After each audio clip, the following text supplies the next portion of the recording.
What's up, family? Welcome back. Welcome back to the Tariq Elite Radio Show, and I'm your gracious host. I am Mr. Tariq Nasheed, also known as King Flex, also known as Tariq Elite, also known to the ladies as Denzel Sausageton. What's going on, fam? The phone number to call in is 818-850-5404. We're going to talk about what's on your mind on today's show, and we're going to jump right into it while I'm thinking about it. Let's see, the phone lines are lit up. Who we got on the phone? Who's calling? This is Will from Wisconsin. Will from Wisconsin. How you doing, Will? Wisconsin. How you doing, man? What's on your mind, Will? I just want to let you know, man, I've been listening to your show, and you opened my eyes to a lot of things, and, you know, I just like what you're doing, man. I'm behind you 100%. Much respect, man. Thank you for the call, brother. Thank you so much. Yeah. No doubt. All right, fam. Now, sound like Will had some goddamn pit bulls fighting in the back or something. Y'all got to have it together. Let's not have all the noise in the back when you call up, fam. Let's see who we got here. What's up? Who's calling? Hey, King Flex, this is Alex from Fort Worth, Texas. Alex from Fort Worth. What's on your mind, Alex? Hey, you know, not to be the dead horse, but you know that NWA movie, you always say that white people go in white victim mode anytime you're a dog victim, but Jerry Heller, he had kind of went into white victim mode so that he heard his name on that No Vaseline. I thought that was very interesting. Oh, yeah. That was a very interesting scene. They were down when, you know, NWA was talking about killing niggas, slapping broads, and all that other stuff. But the minute somebody mentioned him, oh, hell. Oh, I got to sue. Oh, I got to call the Anti-Defamation League. And he went right into victim mode about how Ice Cube was hateful and the whole thing. For those who haven't seen the movie, my man is talking about a scene in the Straight Outta Compton movie. Very good movie. I've seen the movie twice, man. Y'all got to see that movie and learn a lot of good game about just the music industry and just the legacy of NWA. But thanks for the call, fam. Oh, yeah, man. Those suspected white supremacists, they'll go into victim mode at the drop of a hat, man. I saw a video of a guy, it was a white dude on a bus, starting a fight with a black dude. He kept getting up in the brother's face and kept taunting the brother, and the brother kept saying, hey, man, you know, leave me alone, dude. The white guy just kept messing with him. Hey, you're a coward, dude. You're a fucking coward, man. The brother said, man, you need to leave me alone, dude. I'm just trying to tell you. And the white dude just kept egging him on. What the fuck are you gonna do, man? You're fucking coward, dude. You're coward, man. Fuck you. And he just kept on. And he just kept on. And then the brother got up and started putting them beats on him. The brother touched him up real quick. And the minute the little suspected white supremacist got touched up, he hopped up talking about, call the police, man. Call the police. He went right into victim mode. So those white supremacists, man, they're very good at egging people on and getting into victim mode.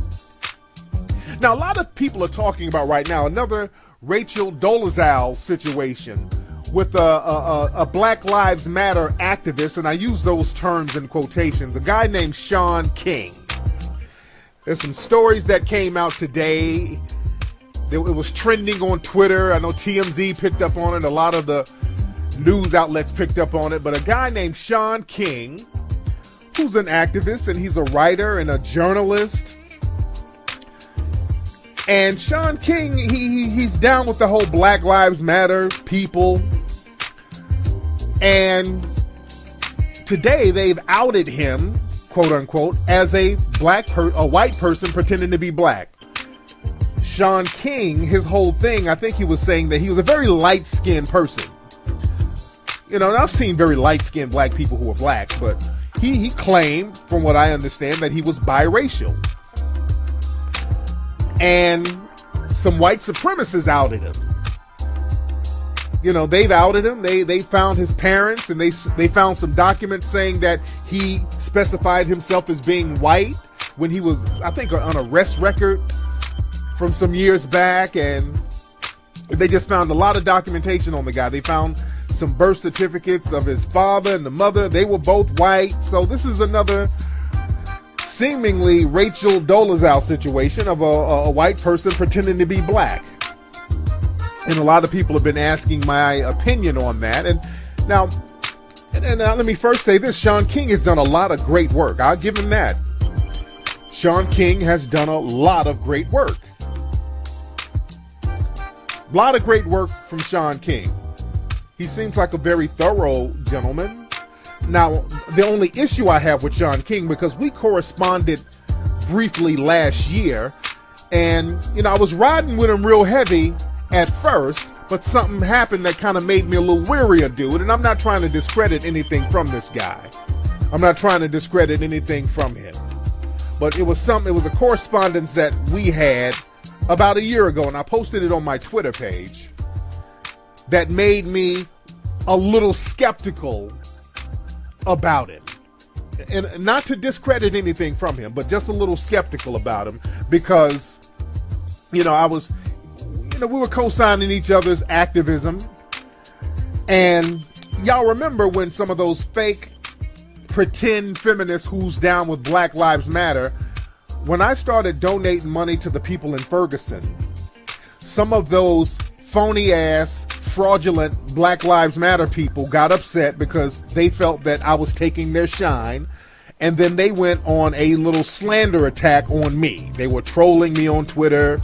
A lot of them were writing negative articles, all of those fraudulent Black Lives Matter people, because I've been warning people about the Black Lives Matter folks for years. Then I exposed some of those fraudulent Black Lives Matter quote-unquote activists who were accused of stealing money down there in Ferguson and the whole 9 yards. As it's just me defending myself.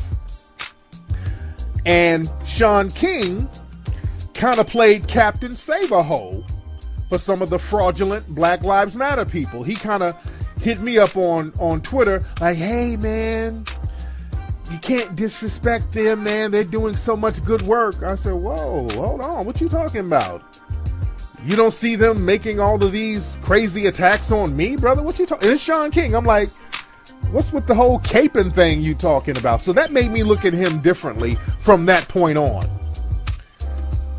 Then I just couldn't co-sign anything from dude. Not to discredit my man's stuff. Not to discredit my man's stuff. But I looked at him a little differently. He was caping and co-signing some of the blatant fuckery coming from those Black Lives Matter frauds and pawns. So I said, okay, if he's down with that, man, okay. If he's co-signing that, I really don't know what's going on with dude. And again, the exchange is on Twitter. Y'all can see it now. This was a year ago. So now, a year later, comes to find out this guy, he's allegedly not even a real black person. And again, I'm not surprised with anything coming from that whole Black Lives Matter crew. Have you guys noticed there is nothing but fuckery coming out of that Black Lives Matter bullshit? Every week there's a new form of fuckery popping off from that whole Black Lives Matter crew. And that's by design. I've said it many, many times. Many of the people from Black Lives Matter and those associated with them, they are funded to just fuck up the energy, man. And again, now with the whole Sean King thing, again, he does a lot of great stuff. This guy's a great writer. He does a lot of stuff to expose white supremacy, and that's a good thing. That's why I low-key give him a pass. I want to low-key give him a pass because what we do, we need some more wispies. Like I said on my Ustream, we need some white crispies. We need some wispies, some white sellouts. We need some white double agents like we had back in the Jim Crow era. Back in the Jim Crow era, the black community utilized their white people or black people who could pass for either or. They utilized them. They utilized those type of people. And we could utilize some Sean Kings or people like that. We could even utilize some Rachel Dolezals. I hope I'm pronouncing that woman's last name right. But we need some people who are able to go in and out of white society. They don't have to, proverbially put on blackface, but we need people to kind of give us the inside track on what's happening in the white supremacist culture, because a lot of times they have access to white supremacist culture. Back during the Jim Crow era, whenever there were about to be race riots, a lot of people in the black community, because they made buying guns and buying weapons illegal for a lot of black people, what happened was they would send the black people who could pass for white, they would send them into white society and get weapons and all that old stuff and bring it back to the black community. See, we need people like Shaun King doing that. Don't just pass for black just to lay up with sisters. Get some intel. Shaun King and people like Shaun King, go into the dominant white society, find out who the white supremacists are. And again, I commend people like Shaun King for talking about white supremacy and discussing a lot of the policies, and that's good. We need to put that shit in overdrive. You ain't got to play black, just stay white and just come on over here and give us some information. Stay white and just bring the information to us. We need more people like Tim Wise. That's why I respect Tim Wise. I love Tim Wise. Tim Wise is white. He acknowledges that he's white. He gets a lot of information and brings it to us and brings it to the masses. So that's what we need. We need more of that. Let me see. Let me get some calls here. What's up? Who's calling? We need more people. Man, hello. Yo, Tariq, what's good, man? What's up? Who is this? Yo, this is Bali from Little Rock. Hey, man, what's on your mind, dog? Hey, what's going on, man? Now, I kind of wanted to get your thoughts on the whole Black Lives Matter situation. They recently released a video with them talking to Hillary Clinton. Yeah. And, in my opinion, she kind of exposed them for not really having a thorough agenda on what they really wanted to get accomplished if she became president. So I kind of want to get your thoughts on that whole situation. I touch on that. I touch on that right now. Thanks for the call, man. Now, my man made a good reference. I was going to talk about that in a second. Some of the so-called Black Lives Matter people met up with Hillary Clinton. And the way it looked, I don't know if it was staged or not, because the whole thing could have been staged. It could have been arranged. Because my thing is this. I question everything. Now, Hillary Clinton, she was the former first lady, so this woman has security. So just some niggas running up on her, kind of ambushing her with questions. I'm kind of skeptical of that. This woman is a former first lady, so she has security. So I don't think that it's just a coincidence that these people ran up on her like that. I think that it was orchestrated. Again, these people are funded by George Soros, the Black Lives Matter people, and Hillary Clinton is funded by George Soros. Let's be very clear. So the whole meeting that they had, that could have been a staged thing. But she met up with these people. They seemed like they were backstage somewhere. And they were like, well, Miss Clinton, I mean, we need to do something about mass incarceration. They brought up some good points. They were talking about mass incarceration is the new slavery. Very good points. And then Hillary basically said, and she hit on some very interesting points. She said, well, look, you can't change people's hearts. I'm not trying to change racism. You can't change people's hearts. What we can do, we can change laws. We can, allocate funds and resources. We can put together certain policies. So what she was saying was making sense. But the so-called Black Lives Matter people, they didn't pick up on that. They didn't attack what she said. They didn't piggyback off what she said. What she said was very important. Basically, she was almost saying, hey, man, y'all get some paper together and holla at me. Let's do something. See, the thing is, we want to get there. We want to get around people and get all emotional and start talking about our feelings and all this old stuff. And we don't want to start talking about some real tangible things. Let me see if I can find the clip real quick of Hillary Clinton talking to the Black Lives Matter people. I'm looking on YouTube. Hopefully it's not one of these bait videos. Oh, wait a minute. Hold on. It's one of the, hold on. Let me find the real clip, because I hate watching videos or looking for video. And it's a bunch of bait videos where it's a bunch of dumb motherfuckers talking before you see the video. Like you click it, Black Lives Matter talks to Hillary Clinton, and all of a sudden, hey, what up, everybody? It's that stupid ass shit. So hold on, let me play this. Black Lives Matter activists making their voices heard on the campaign trail. I want you to listen to some tense moments behind closed doors between Hillary Clinton and protesters. It was last week, and it was in New Hampshire. I say this as respectfully as I can, but if you don't tell black people what we need to do, then we won't tell you all what you need to do. Well, I'm not telling you. I'm just telling you to tell me. What I mean to say is... Okay. Now, there's the black dude and some Black Lives Matter chicks standing next to this black dude, and they're talking to Hillary. Hillary just said, I need you to tell me. I don't disagree with that. I do not disagree with that. Is that this is and has always been a white problem of violence. It's not... There's not much that we can do to stop the violence against us. Well, if that is a conversation that push okay, back. I understand. I understand what you're saying. Also respectfully. Yeah. Okay, this nigga. Okay, they got some little beta ass nigga, who's barely articulating himself. See, they get these niggas. They get around white people and then they choke up. These niggas are real rah-rah when they're online and all that, but when they get around white folks, they choke up. The dude should have really drove that shit home, man. If you had the opportunity to talk to her, a front runner, and start letting her know what the deal was, you be prepared. Hold on. Well, respectfully, if that is your position, then I will talk only to white people about how we are going to deal with the very real problems. That's not what I mean. Joining me now, the activist you saw in that and they clip, put these niggas Julius on. Jones, a founder of Black Lives Matter, Worcester, Massachusetts. Also, Denisha Yancey, who's a founder. Okay, now they just putting these niggas on TV, giving them some attention right now. Okay, all right. But what Hillary Clinton was basically saying, tell me what you want. Give me an agenda. These niggas are running around talking all this shit, but they're not saying anything specifically. They just kind of want to debate. They want to get on that Hotep shit almost. They ain't talking about nothing specifically. Hillary Clinton said, tell me what you want. Dude, put me in front of Hillary Clinton. If you got Hillary Clinton there, that was the perfect opportunity to say, okay, Miss Clinton, this is what we need.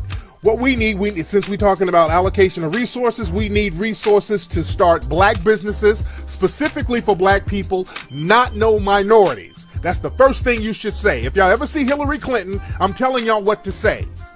When Hillary Clinton starts coming down to them damn churches, tap dancing and shit with y'all niggas, this is what you say. Hey, Hillary Clinton, what we need you to do is, first of all, stop referring to us as minorities. Stop saying you're going to do something for minorities. We want you to do something specifically for black people. That's number one. Number two, allocate resources for us to start black businesses. Allocate resources for that, not minority businesses, black businesses. Okay? Allocate resources for us to get land. Start hitting up hit all the shit up. We need land for black people.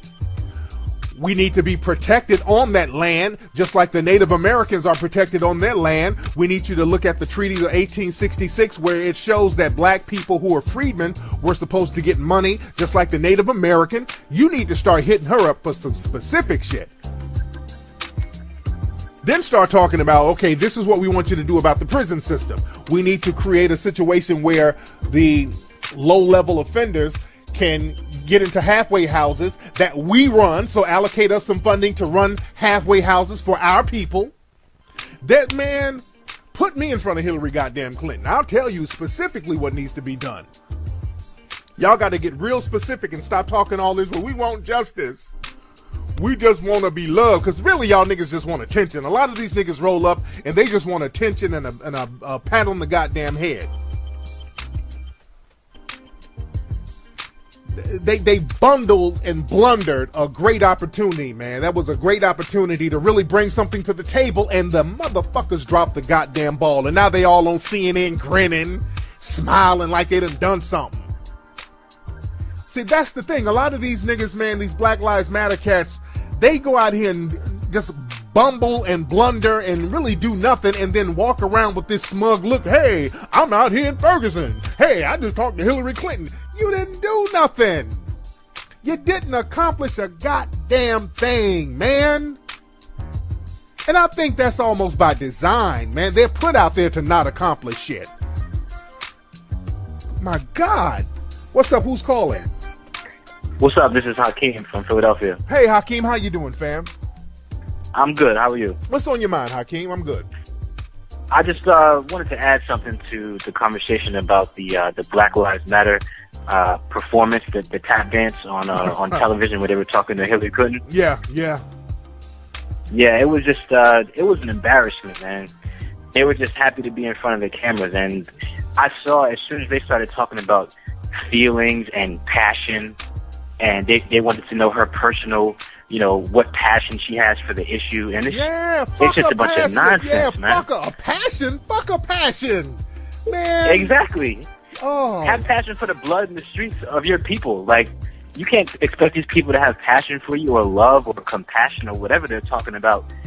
Dude, it was just an embarrassment, man. It's like all touchy-feely. Yeah, man, real talk. Thanks for the call. But yeah, they talking about passion and how you feel, and Hillary is like, hey, I can't really change people's hearts now. I can't stop racism, which is real ass talk. What Hillary Clinton said was some real shit. I can't stop racism. The white supremacy is ingrained in our culture. I'm not in the stop white supremacy business. Now, whenever the white supremacists come to me talking about, hey, what about black people? No. If you want to get in the conversation, suspected white supremacists, you need to tell me what you're going to do about white supremacy. Well, then they start talking in circles, but I just make them get the fuck out of my face. My job is to empower melanoid people so that we can protect ourselves from systematic white supremacy. I ain't trying to change nobody's heart. I'm not looking for a pat on the head. If you're a white supremacist, more power to you. But I want to protect enough of my people so that we're not affected by you, so our children are not being killed by you, white supremacists, so the women are not found hung in damn jail cells by suspected white supremacists. That's my thing. I'm trying to protect. I want to create an environment that protects us from that. And it starts with economics, because they're targeting us because our economic game is not on fleek. Our economic game is off. So when we talk to the Hillary Clintons and the Bernie Sanders and all these people, we need to talk about first what type of resources they can allocate to the black community to empower businesses. That's the number one thing we need to be talking about with these people. Y'all stop talking about all that. Well, we want equality, we want justice. Those things are immeasurable and intangible. Those are just ideas. Let's talk about specifics, man. And know how to hit him up like Donald Trump. Donald Trump, and I think he's a joke. Donald Trump is just out here trolling. But he was running around talking about, well, Obama hasn't done anything for black people. Now, whenever they say that, whenever Donald Trump or somebody says that, immediately go into code mode. What you need to do is say, hey, Donald Trump, what should Obama do for black folks? Immediately ask another question. When they start talking that, we got to get into code mode, family, and stop playing around with this thing. Because, see, the white supremacists, they stay on code. That's why they're getting on Sean King's ass. See, Sean King broke the white supremacist code.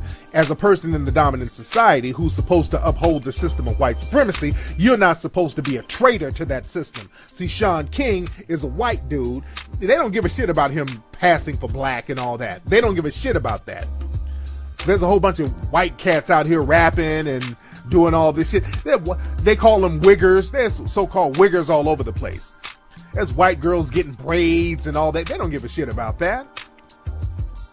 They really don't give a damn about a white dude acting black or passing for black. They don't care about that. The white supremacists could care less. What they're upset about is a person from their side turning on them. That's what they're really upset about. He broke the code. You're not supposed to tell on other white supremacists. That's why they're going in on Sean King. That's why all of these far-right conservative white supremacist suspect websites are going in on that dude heavy. Because he broke the white supremacist code. That's why you rarely see people in the dominant society publicly go against white supremacy. Even during the Zimmerman trial, nobody was really publicly going against Zimmerman like that. A lot of people in the dominant society, really on a one-on-one level, just putting themselves out there going against Ferguson and those cops. You had people out there marching, but half of them were undercover cops. There was a story that came out a couple of days ago that shows that most of those marches have undercover police, and some of those so-called Black Lives Matter people, they got files on them. Of course they got files on them because they're funded by the white supremacists, and the white supremacists want to make sure that they don't turn. They don't want to put all these Black Lives Matter people out there, put their money behind them, and put them on TV, and then all of a sudden they flip and they turn. They want to make sure that their investments are right on track. That's why they got a file on them. Remember, they had files, FBI files on the NAACP.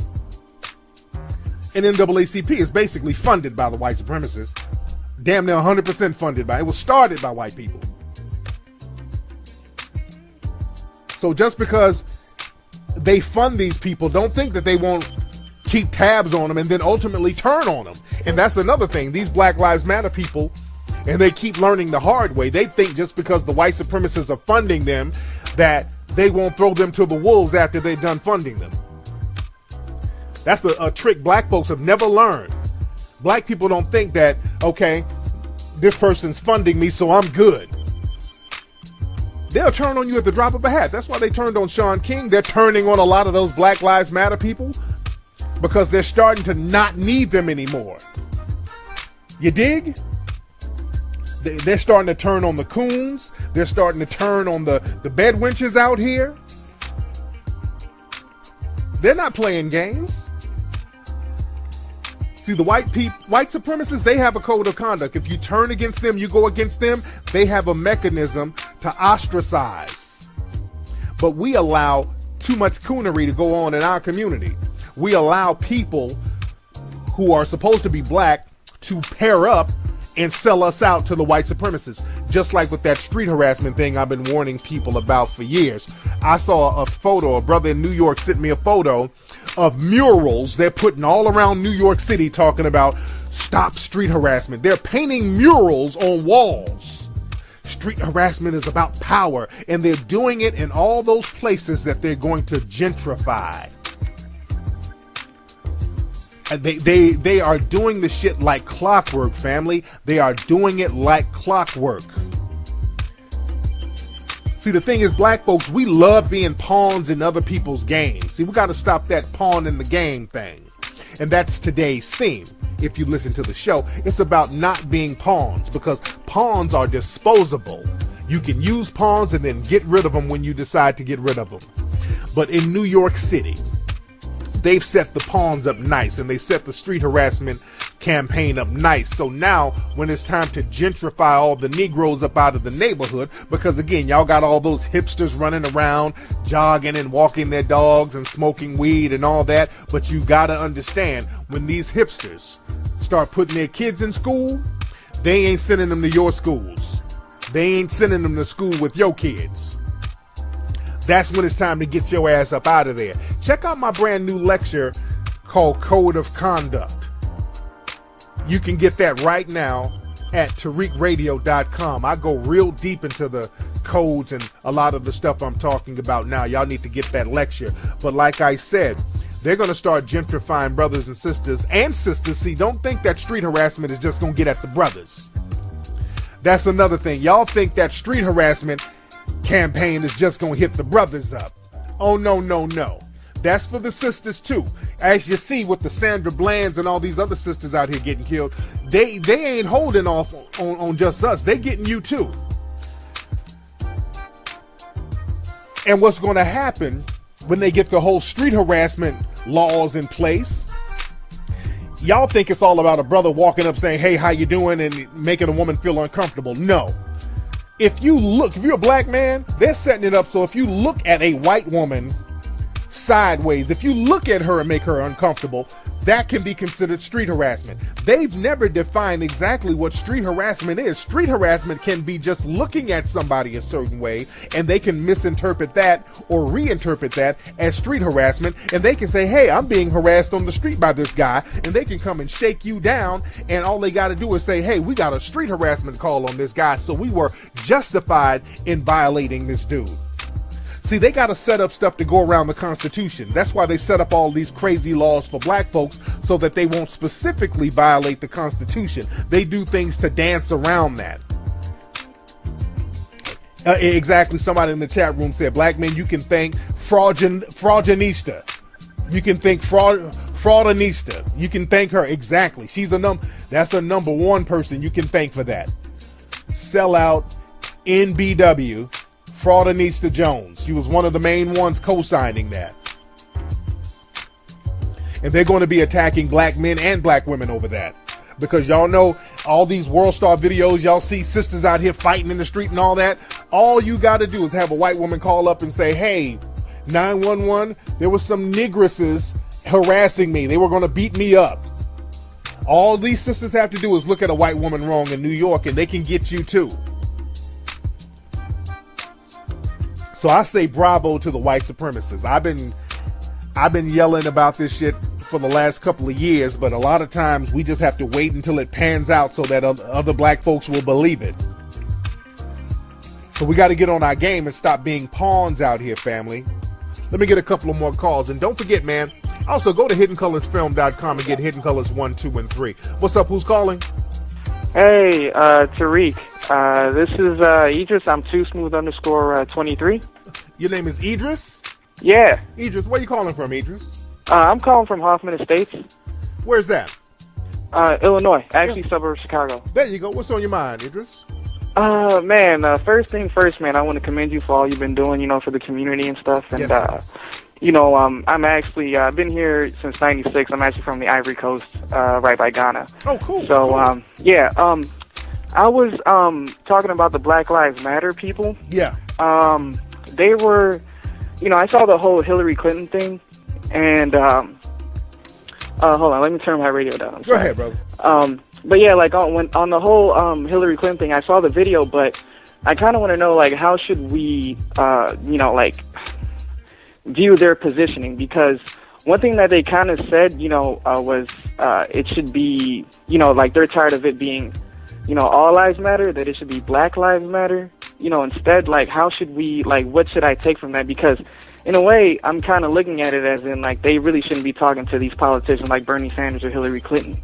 They should be more so trying to organize within ourselves. No, we can hit the politicians up. No. We're very much within our right to hit these politicians up because, hey, they want us to vote. You want us to vote? Give us something. See, we go out there and all they got to do is come to the black church and sing and eat some sweet potato pie. And then we are like, oh, white mama. And then we go run and vote. Man, I saw a video with John McCain. I think it was John McCain. He went to an Indian reservation. They ran his goddamn ass off that reservation. Them motherfuckers, those Native Americans started going, woo! They started going in on his ass, man. They almost got some bows and arrows on his ass. They ran John McCain's ass off that goddamn reservation. They're like, well, don't come over here with that bullshit. We got to start doing that too. But they come around us with our hearts melt. They come around us, our hearts melt. We just love them. But go ahead, brother. Right. Yeah, no, but I was talking about, like, what, like, for example, what Dr. Claude Anderson talks about, like, in terms of group economics. And one thing that I support that he said was about how, he talks about how, us as black people should get together and we should form a voting bloc. Yeah. And I feel that, I understand what the Black Lives Matter people are trying to do, but, at the same time, explain that. Okay, explain to me what they're trying to do. Because nobody really knows. Nobody knows exactly what they're trying to do. I'm trying to understand, which is why, I'm sorry. I'm trying to understand, which is why I called in, because, like, I kind of really didn't get the positioning because they're talking to Hillary Clinton, but at the same time, there's nothing really getting done. That's what I'm saying. You just said, well, I know what they're trying to do. Okay, well, please inform me because I don't know what the fuck they're trying to do. Don't nobody know what they're trying to do. That's the thing, and that's what Hillary Clinton was saying. Tell me what you want. Well, we get hated on, and we the passion, and oh God, just tell her y'all didn't come prepared. What the fuck? Right. Man, anyway, man, thanks for the call, man. My God, man. These cats do not come prepared. Tell her what you want. You got an opportunity to talk to Hillary Clinton, tell her. This is what we want. We need some tangibles. We need funding. We need land. We need federal protection. There's a lot of shit you could have hit Hillary Clinton up, man. You could have hit up with a lot of stuff. Anyway, y'all, that's been today's episode of the Tariq Elite Radio Show. Remember, man, don't be pawns. Because you gotta, hey, this whole Black Lives Matter thing getting in front of Hillary Clinton, again, they could have just been pawns, man. They could have been set up to go there to specifically talk about some bullshit.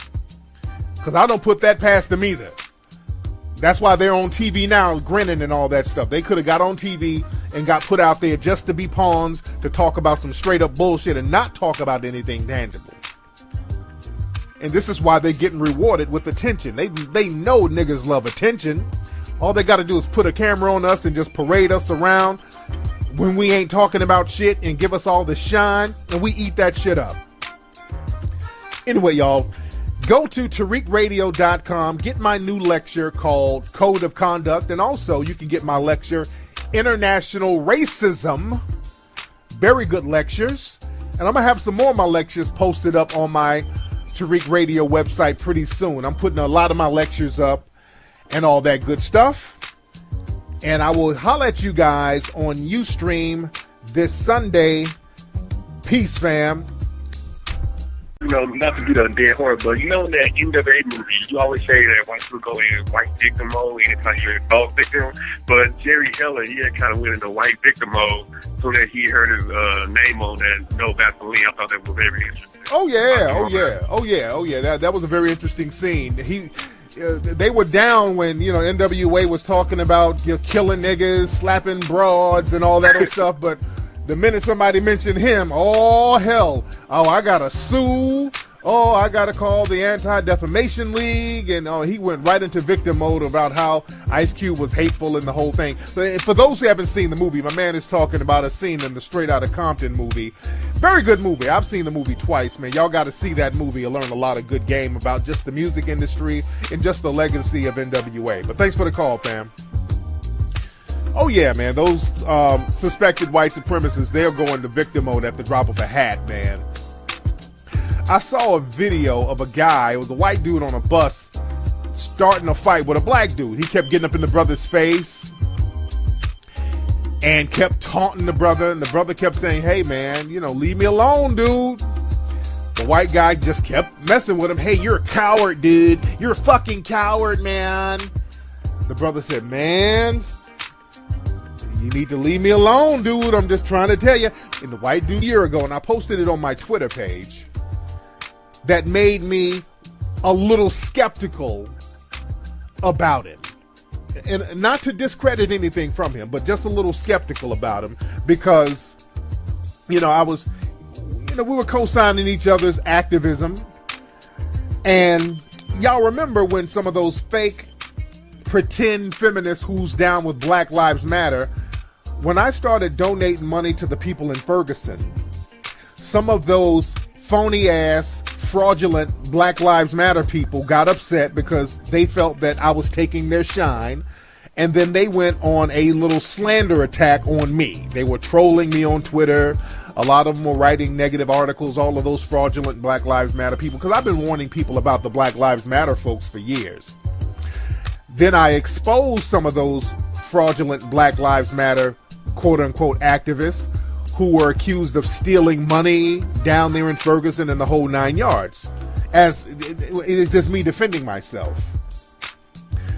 And Sean King kind of played Captain Save-A-Ho for some of the fraudulent Black Lives Matter people. He kind of hit me up on Twitter like, hey man, you can't disrespect them, man. They're doing so much good work. I said, whoa, hold on. What you talking about? Just kept egging them on. What the fuck are you gonna do, man? You're fucking coward, dude. You're coward, man. Fuck you. And he just kept on. And he just kept on. And then the brother got up and started putting them beats on him. The brother touched him up real quick, and the minute the little suspected white supremacist got touched up, he hopped up talking about, call the police, man. Call the police. He went right into victim mode. So those white supremacists, man, they're very good at egging people on and getting into victim mode. Now, a lot of people are talking about right now another Rachel Dolezal situation with a Black Lives Matter activist, and I use those terms in quotations, a guy named Shaun King. There's some stories that came out today. It was trending on Twitter. I know TMZ picked up on it. A lot of the news outlets picked up on it. But a guy named Shaun King, who's an activist, and he's a writer and a journalist.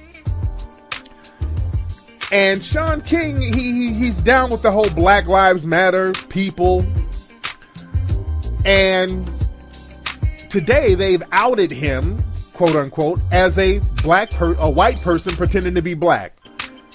Shaun King, his whole thing, I think he was saying that he was a very... Oh, what's up, family? Welcome back.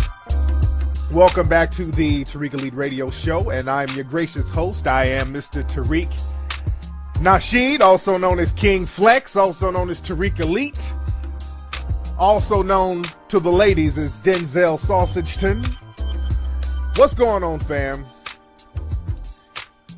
The phone number to call in is 818-850-5404. We're going to talk about what's on your mind on today's show, and we're going to jump right into it while I'm thinking about it. Let's see. The phone lines are lit up. Who we got on the phone? Who's calling?